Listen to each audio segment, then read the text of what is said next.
The content in this course was designed with care and sensitivity. While the goal of this course is to help you create healthy and informed relationships, it does include sensitive topics such as sexual assault, intimate partner violence, and trauma. You'll notice the language we use is straightforward. Throughout the course, we'll avoid the euphemisms commonly used when talking about sexual activity. Our goal is to use direct language to minimize the shame and stigma associated with these topics. We're here to provide you with the information without judgment, shame, or moralizing. Just what you need to know to make informed decisions about your sexuality. And information is best when it's clear and candid.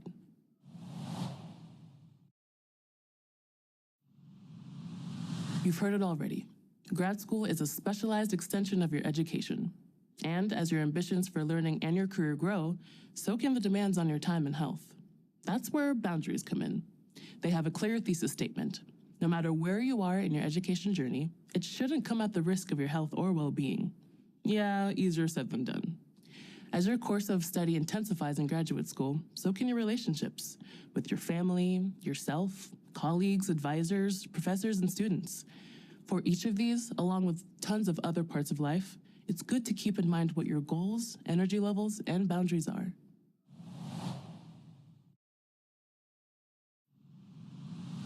Healthy boundaries are the foundation for good communication with yourself and others.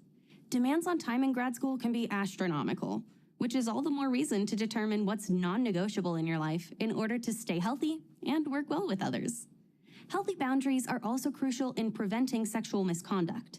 They help you clearly communicate your limits, recognize when those limits are crossed, and foster respectful interaction in academic and social settings.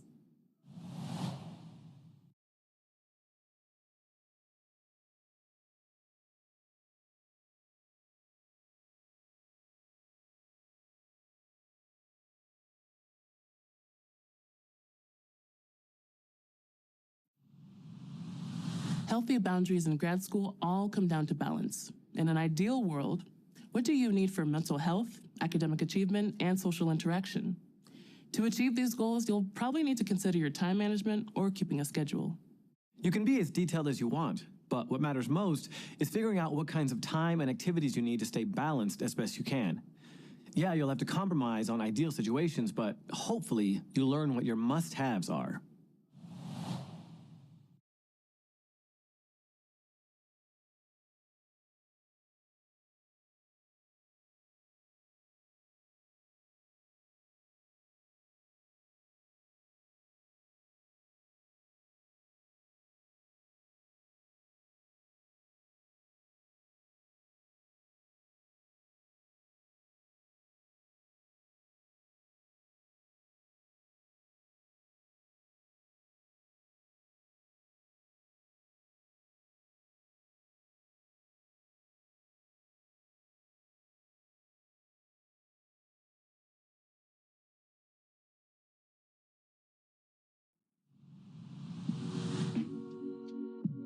Grad school can involve a lot of gatherings, whether they're social or professional in nature, sometimes in public or private spaces.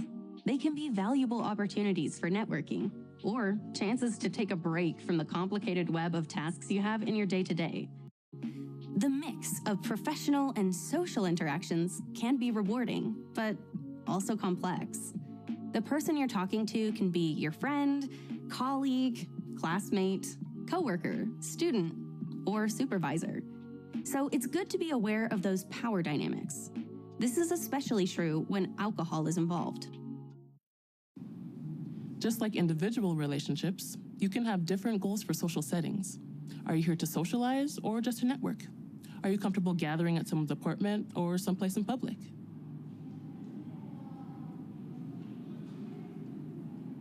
Hey, so this happy hour tonight after the lecture, how are we feeling?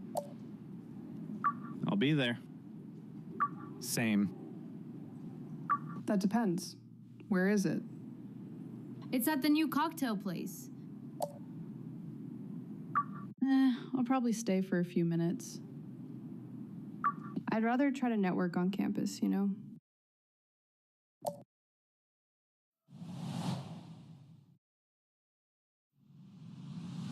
Depending on the arrangement, Grad students, professors, and advisors spend a lot of time with each other. And overall, your experiences will vary.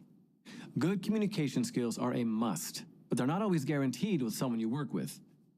As with other relationships, think about what kind of relationship you want with a mentor or advisor, and be clear about how you see each other in your respective roles.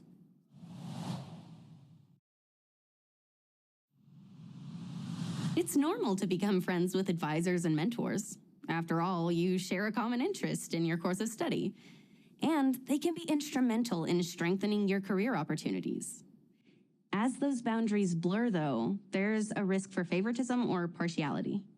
Take a careful look at these. Are career opportunities conditioned on attending non-school events? Are only certain students invited to specific gatherings? Now, it's true that a professor or advisor is within their rights to choose who they want as a mentee, but they still have to be professional.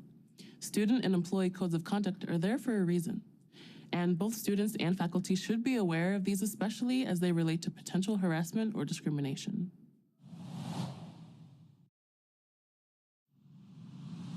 Communicating our boundaries with others is just as important as knowing them ourselves.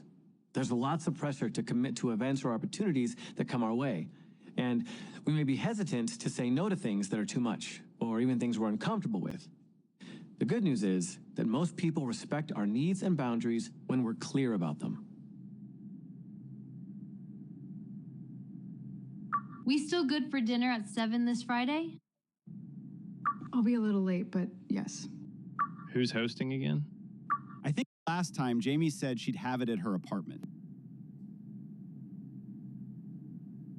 How to tell someone you need time by yourself. 4 ways to communicate boundaries without hurting feelings.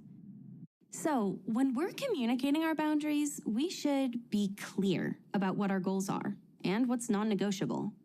Lean on facts, especially time-based ones. What do we have room for in our schedule? Be mindful of our audience. Our tone should match the nature and comfort of the relationship between us and who we're speaking with. Be confident, assertive, and consistent. Sometimes people try to bypass our boundaries even after we've communicated them. We have to be prepared to repeat our boundaries and maintain them.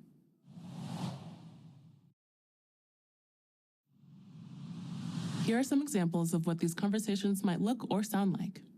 It's okay for us to take personal time away from others. If someone else doesn't understand this, you can say you've reserved certain evenings for other obligations. Or you can set a time to log off completely, choosing not to answer late evening or early morning messages that intrude upon your time.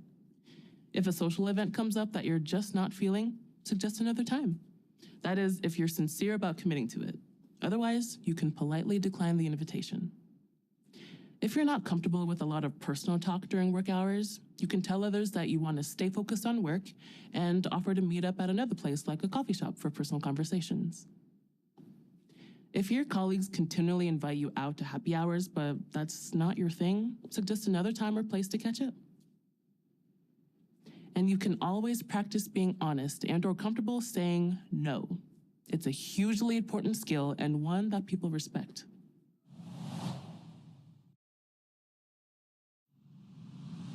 On the flip side, it's good to know when others are putting up boundaries too. Look out for things like avoiding certain topics. So if there's a lot of redirection or changing of the subject when personal topics come up, it's a good sign they're not comfortable. Body language will play a part here too. Limited communication. If someone's slow to text back or reinforces specific hours they're available, good opportunity to respect that. Minimal engagement in non-school settings. So if someone's quiet or reserved in conversation, there's a chance they might want to keep things professional. None of these are guaranteed. Sometimes it's just personality. But the big thing is showing respect to their wishes. We all have different social battery levels and comforts. Don't take it personally.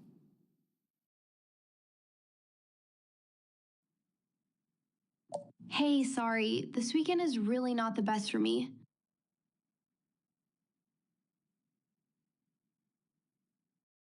Work has been tough, and I've had a lot of events this week, so I really need a breather.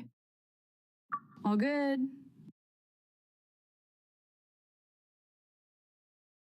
I still really want to have you all over, but can we do next Thursday or Friday? I've got work those nights, but I can be a little late.